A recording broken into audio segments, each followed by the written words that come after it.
వినాయకుడికి మోదకాలు, కృష్ణుడికి అటుకులు, ఇలా ఒక్కో దేవునికి ఒక్కో రకమైన నైవేద్యాన్ని సమర్పిస్తుంటారు. అలాగే హనుమంతుడికి వడమాల సమర్పిస్తారు.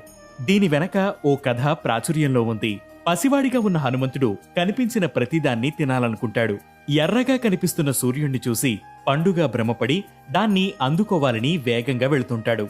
మరోవైపు గ్రహణకాలం సమీపిస్తుండటంతో రాహువు కూడా సూర్యుడికి అడ్డంగా వస్తుంటాడు. దాంతో తన దారికడ్డొచ్చిన హనుమంతుడు రాహువును అడ్డుకుంటాడు. రాహువుకి జరిగిన అవమానం తెలుసుకున్న ఇంద్రుడు తన ఆయుధాన్ని సంధిస్తాడు. అది ఆంజనేయుని దవడకు తగులుతుంది.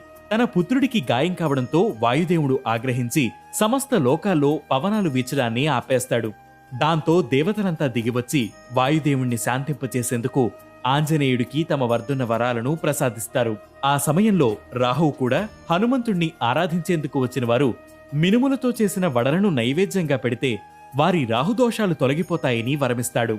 రాహువు సర్పాకారంలో ఉంటాడు కాబట్టి వడలను మాల రూపంలో అందిస్తారు. ఆంజనేయుడు పుట్టింది శనివారం. ఆ వారానికి అధిపతి శనీశ్వరుడు కాబట్టి ఆ రోజు పుట్టిన హనుమంతుడికి ఇష్టమైన మినుములు సమర్పిస్తే శని అనుగ్రహం కూడా దొరుకుతుందని భక్తుల నమ్మకం. ఇది హనుమంతుడి వడమాల నైవేద్యం వెనుకున్న కథ.